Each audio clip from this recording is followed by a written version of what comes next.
Historia de la filosofía. Volumen 1. Sección 102. Parte tercera. Filosofía escolástica. Capítulo 10. La filosofía musulmana. Esta es una obra del maestro Nicolás Abagnale. 232. Características y origen. Entre los factores que con más eficacia estimularon la actividad cultural de Occidente en el siglo XII, han de tenerse en cuenta las relaciones con el mundo oriental y sobre todo con los árabes.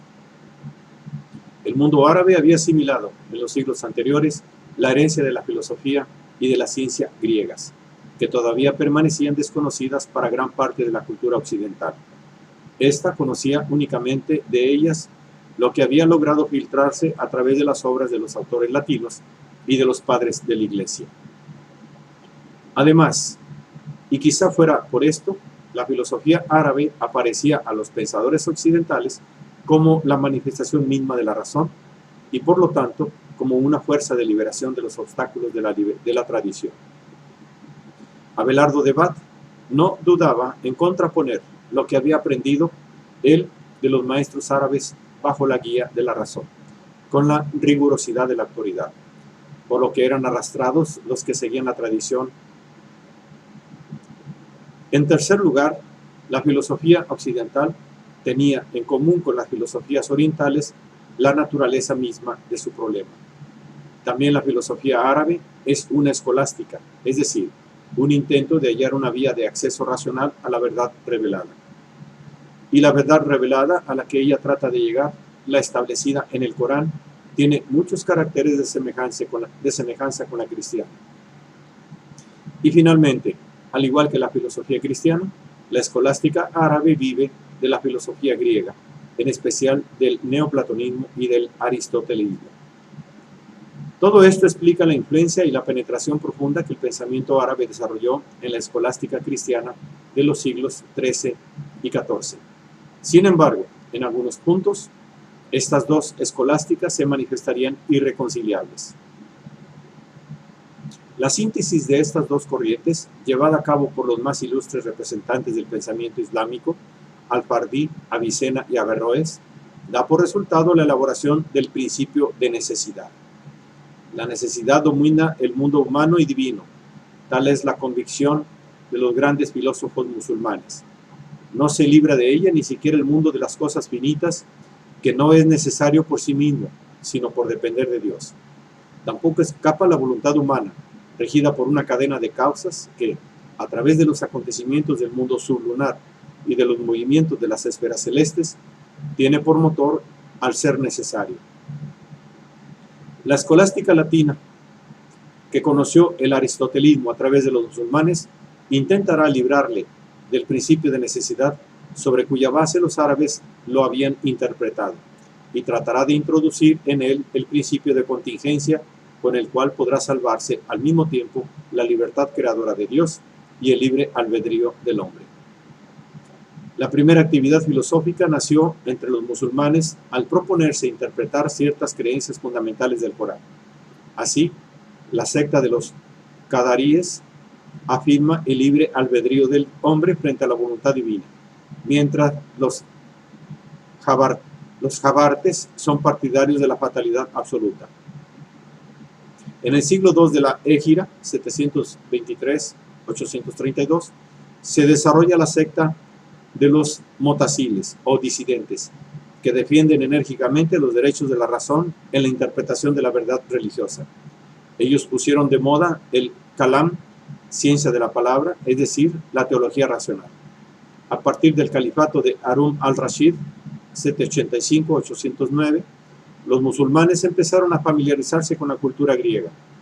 Las traducciones árabes de las obras de Aristóteles y de los demás autores griegos fueron hechas en general por sabios cristianos sirios o caldeos, muchos de los cuales eran médicos en la corte de los califas. Las obras del Estagirita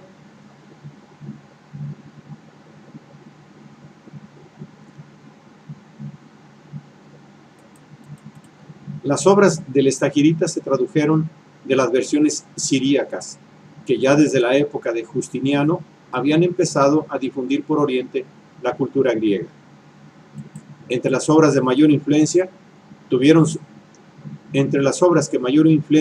sobre el pensamiento musulmán figuran una teología atribuida a Aristóteles, que es una recopilación de pasajes de las Eneadas de Plotino y del Liber de Causis, o sea, la traducción de los elementos de teología de Proclo. Además de estos escritos y de las obras de Aristóteles, contribuyeron a formar el pensamiento musulmán los comentarios de Alejandro de Afrodisia, los diálogos de Platón, especialmente la República y el Timeo, y los trabajos científicos de Euclides, Ptolomeo y Galeno. La reacción de la ortodoxia religiosa contra las novedades introducidas por los filósofos fue patrocinada por los mutakalimun, los que discuten. La afirmación fundamental de los mutakalimun es la novedad y la discontinuidad del mundo, que hace necesaria la existencia de un Dios creador. Adoptan la doctrina atomista de Demócrito, que conocieron probablemente por la exposición de Aristóteles. Los átomos, dicen, no tienen cantidad ni extensión, y Dios los crea siempre que quiere. Las cosas están formadas por agrupaciones de átomos, y sus cualidades no podrían existir en dos instantes, es decir, en dos átomos de tiempo, si Dios no interviniera constantemente en su creación. Cuando Dios deja de crear las cosas, sus cualidades y los átomos mismos dejan de existir. La discontinuidad hace necesaria la incesante acción creadora de Dios y garantiza la libertad de la creación.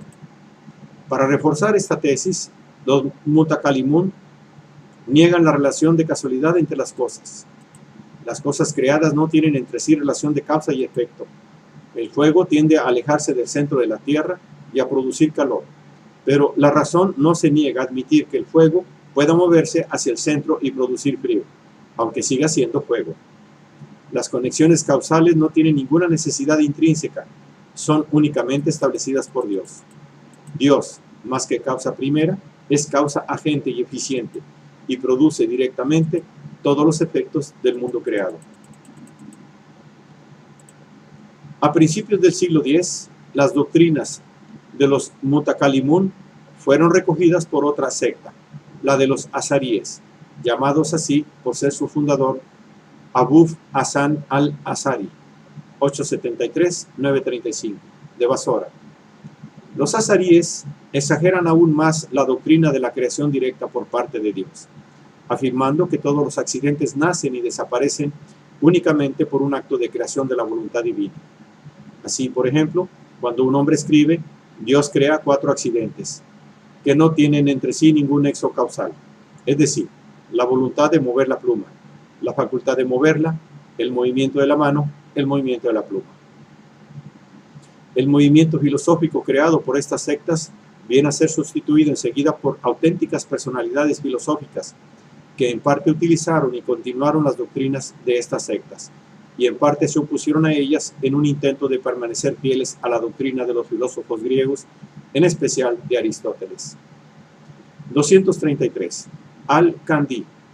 Al-Kandi es el primer filósofo musulmán que está relacionado explícitamente con la tradición griega. Vivió en Bagdad, donde murió en el 873. Escribió numerosísimas obras de filosofía, matemáticas, astronomía, medicina, política y música, y fue una de las personas a quienes el califa Al-Mamun encargó traducir las obras de Aristóteles y de otros autores griegos. Fue también autor de numerosos comentarios aristotélicos, y los musulmanes le dieron el título de filósofo por antonomasia. Gerardo de Cremona tradujo en el siglo XII una de las obras con el título Verbum Jacob al-Kandi, de Intentione Antiquorum in Ratione.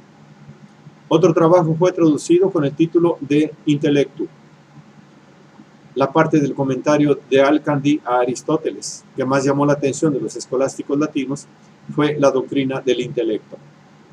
Al-Kandi tiene la pretensión de exponer las opiniones de Platón y de Aristóteles, pero en realidad lo que hace es seguir de cerca la interpretación de Alejandro de Afrodisia. Enumera 4 intelectos.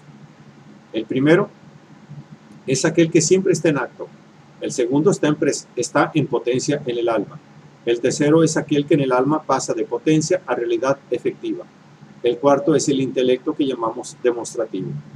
Aristóteles asimila este último a los sentidos, porque el sentido está cerca de la verdad y en comunicación con ella.